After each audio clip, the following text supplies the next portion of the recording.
It's still a long way because people do not, in the capital or some big towns, some people have access to internet, but not many people, few people.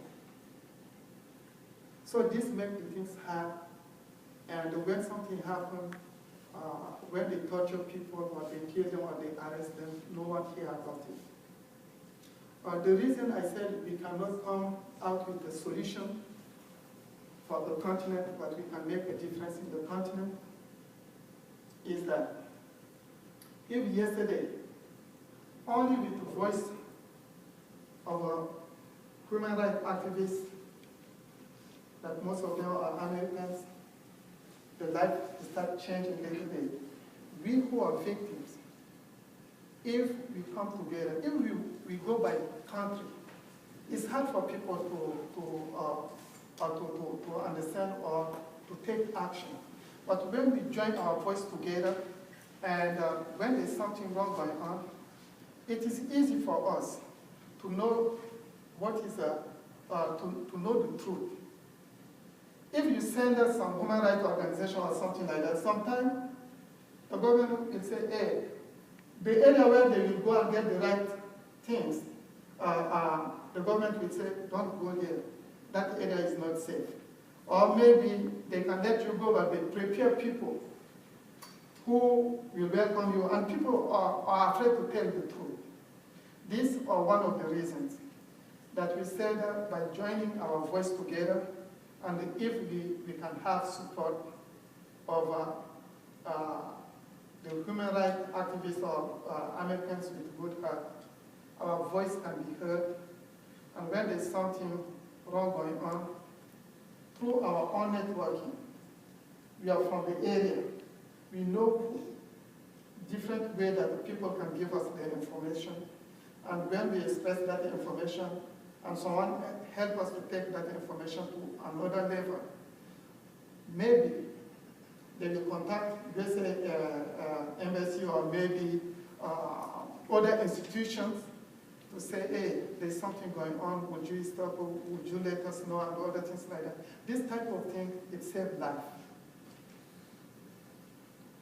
So what we are trying to do is to have one voice, all Africans, all immigrants, if they come together with one voice, and we have some activists or people of good heart that will join the cause, when there's something wrong going on, our leaders also will be a little bit afraid when the news is out.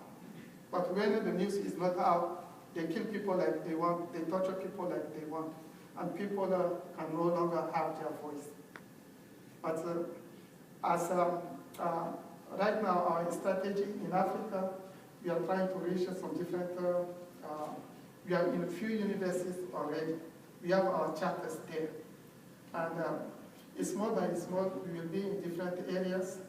And those who are educated in different universities will reach other local children, communities and other things like that. So when there's something wrong going on, we can know quickly, and the human rights activists can raise their voice, and this will help with it. Yes, sir. You've spoken a lot about education. How available is, for lack of a better term, quality education? Who is that education available to, and how do we work to make education more available to those who aren't getting it? Like you see me here, at the school sometimes I did not have notebook, and I did not have book. During my time, it was hard. Sometimes one notebook I can use for different lessons or something like that. And it is hard. Also because when someone is hungry, it is hard for him to read. Or maybe there are some families that, okay, if you want your children to go to school,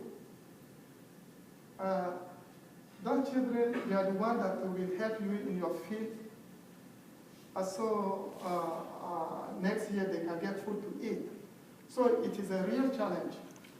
And the quality of the education also, some countries, the government doesn't invest more here in USA, the system is different, but back home, people are very poor, and the system of education is very limited. But in some towns, some of the villages, people manage to go to school.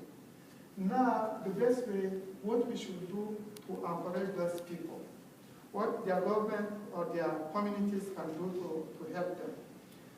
Wake Up for Your Right, as I mentioned, we just started in 2011, but we touch not only the area of human rights, but the socio-economic also.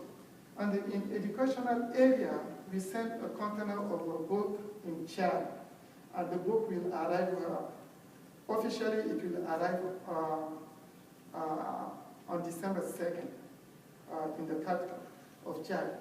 So this is a way.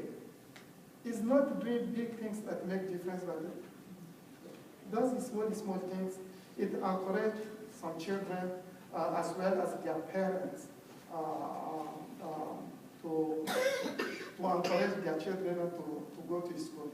But the education, the most important education that we want is to impact the life of those people, those children. Either they go to school or they don't go to school. When we grow up, we can make difference in our communities. We can talk to our communities, okay, let us do this. Let us help these children. Let us advise them to take this way and not that way. So this also is another type of education that can improve, even people do not go to school, it can improve their life in their community. Instead of letting them go like that and then someone comes with a bad idea and then push them to take a wrong direction, which will take them in the bush to become like a child soldier or maybe become an armed robber or something like that. So what we are trying to do, any positive things that we learn here as refugees or immigrants in the United States, how we can apply this back home. And I believe with the help of USA citizens or any person that is not from Africa or is not from poor country, but wants to contribute, this makes a difference. The contribution can be ideas, the contribution can be other connections or other things like that. So.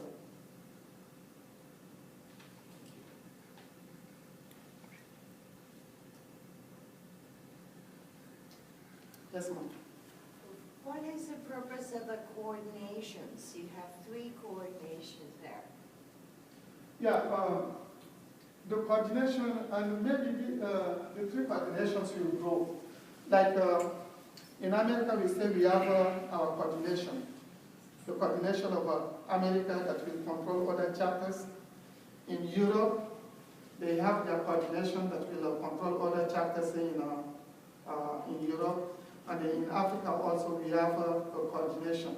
So we want to be in different areas, so when there's something wrong going on, our chapters can inform their coordinators, and then if it's something that their coordinators can solve, it will be great.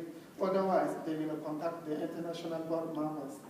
And we want to use our networking through a way that will impact the life of people and not to mislead people. Yes, ma'am. So out of all like the states in the United States, why like Iowa? Is there any specific reason? Oh, well, it's because the organization starts in Iowa. And we don't know, but we are trying to be in the other states also. And once we will be in a different states, we are not the one that will make decision, but the voice of the group that will make decision. And it can be changed or it can be here. But right now, most of the people that are involved in the USA, they are here in Iowa. There are a few people in Texas, others are in Ohio. But right now, we keep Iowa as the headquarters. And it is our honor also to have something like that in Iowa. So let the world know that yes, there are some refugees that came from Africa and started something in Iowa.